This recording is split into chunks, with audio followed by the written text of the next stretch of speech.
VikesNow, Dustin Baker, the Friday edition. I got my dates crossed yesterday when I said I'd be gone. I'll be gone tomorrow, so you get me for one more day. Talking about the Kwesi Adofo-Mensah conversation that was held with Mike Florio from ProFootballTalk.com. Of multiple items of interest during that chat, he lifted up an analogy about the Boston Celtics. These very Boston Celtics who are on the cusp of visiting NBA Finals for the 27th time. So I want to go over that for 10 minutes with you guys. Set the table. I've said this following sentence a few times before, so bear with me. That the 2022 Vikings, when they terminated Rick Spielman and Mike Zimmer, had every excuse in the book. They had a license to rebuild the roster.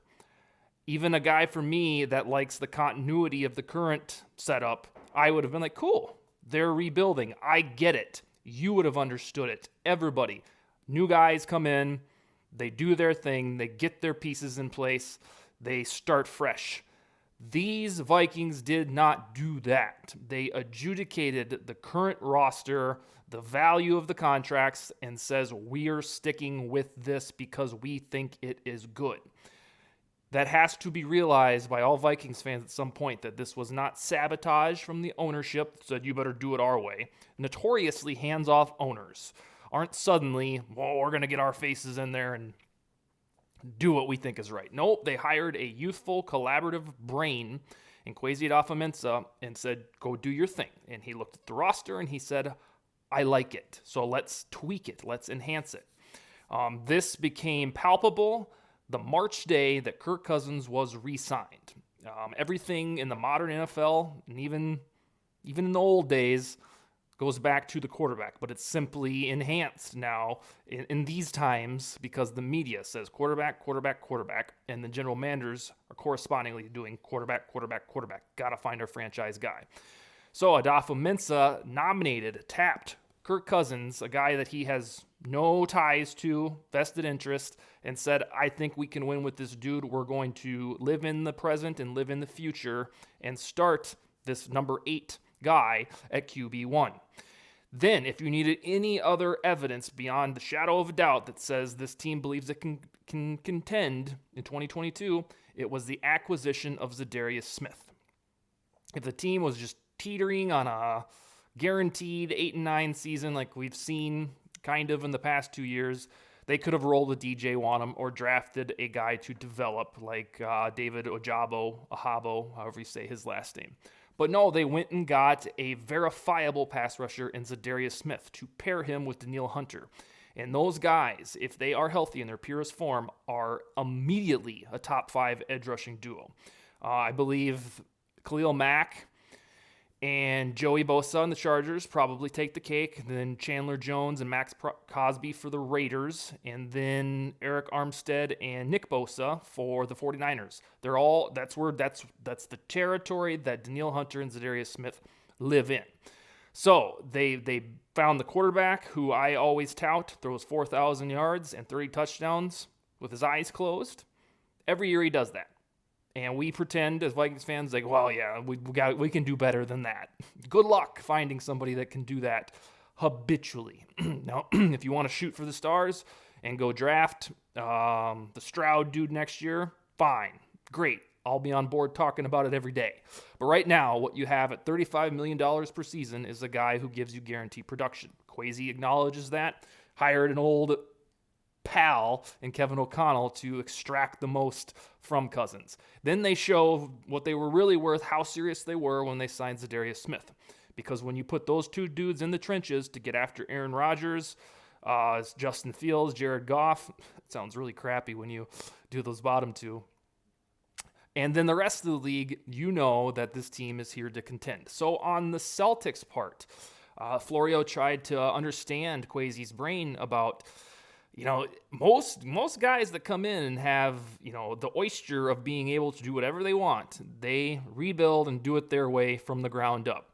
And he talked about how earlier in this season, if you watch basketball, I watch a lot of basketball. That's what I played in high school, and I'm a better basketball mind than I am a football mind, if you can believe that.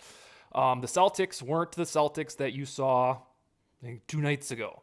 They were fledgling. They weren't very dynamic. They were in the mid-tier of the East rankings, even teetering on, the 8th seed, the cutoff, the 9th play-in tournament now. And so the rumor mill said, God, this isn't working. You should probably trade Jason Tatum and Jaylen Brown and see what you can get and restart the thing. Not necessarily a pronounced rebuild, but a nudge to saying, like, this ain't it. You guys are mediocre in the Eastern Conference, and you should be contending. But they tweaked the roster. They stuck with it. They believed in Tatum and Brown. Bada bing, they're about to go to the NBA Finals and vie for a championship against these Warriors who go in it for the 6th time in 8 years. Nobody told Kwesi that you have to reference the Boston Celtics. So when he gave that parable, it should tell you everything you need to know about how he sees these Vikings. He thinks that they are the Celtics of December or so, likening the December Celtics, even Steven type of basketball team, with the 2020 and 2021 Vikings, especially the 2021 Vikings because that's our most recent sample size. 8-9 football team that led the NFL in 15-plus yard gains on offense. No other NFL team had more 15-yard plays on offense than the Vikings. Led the league in fewest turnovers on offense and special teams. Didn't turn the ball over. Those two stats usually mean, when they're merged, the team's going to the playoffs. Nope, not the Vikings. The defense collapsed in the final 4 minutes of halves. And I don't know if that'll be fixed. Let's hope. But I believe the mentality from the new eyes and brains and leadership faces is that 8-9, we can spike that by 3 or 4 or 5 wins, and all of a sudden you have a contender.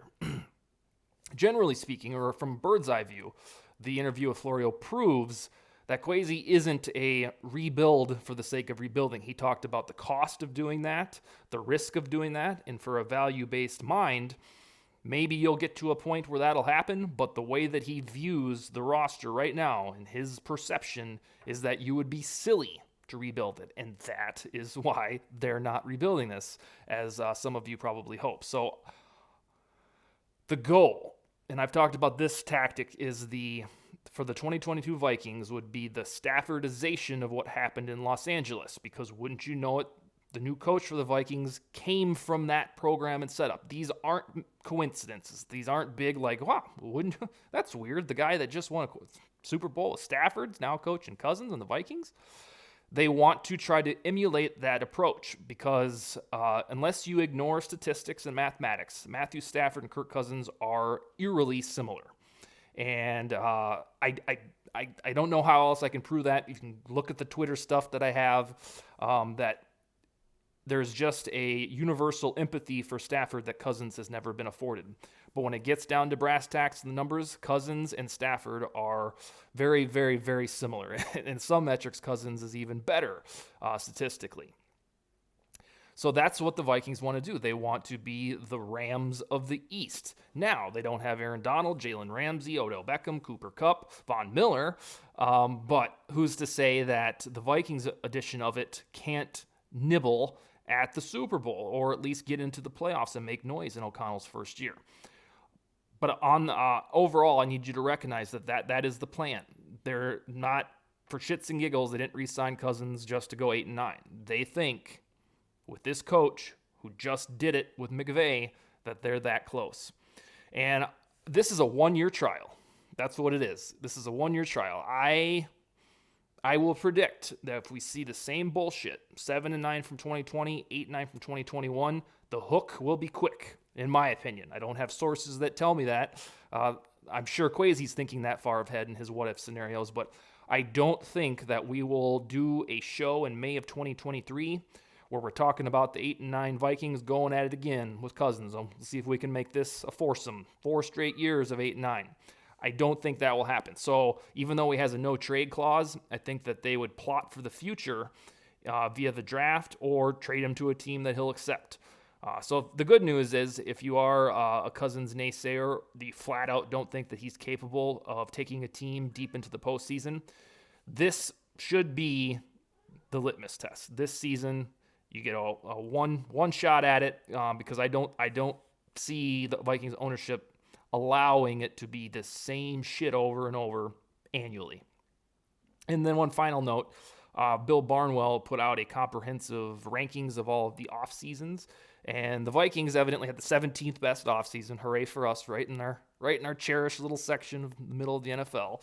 But he complimented Kwesi's trades in a roundabout way, saying that he understood it, and the value was there, and you just got to hope that Watson doesn't light up U.S. Bank Stadium for years to come. But he also applauded the reality of dealing with Cousins' contract from Kwesi's perspective, waltzing into it, saying, "What do I do? All right, I'm going to give him a trial." But then he forebodingly said that Bill Barnwell, sees a full, massive rebuild afoot. So it's kind of a strange twist that he said, "I understand it, I get it," but I think ultimately some of the talking heads, so to speak, believe that this shit will be the same as the last 2 years, mediocrity, and that will lead to a full-scale rebuild. So keep that in mind. It's more testament to the mindset if this season is another installment of assured mediocrity, that then a full rebuild might be afoot, even though Kwesi has hinted that it's not really his forte. But it all comes down to the quarterback for discussions like these about rebuilding or not rebuilding. The roster, as we know, little top heavy, but should be good enough to contend. But it will be the quarterback show, and hopefully with the weapons and the offensive line in front of them, for the Vikings' sake, they can avoid a rebuild and just knock this thing out of the park in year one.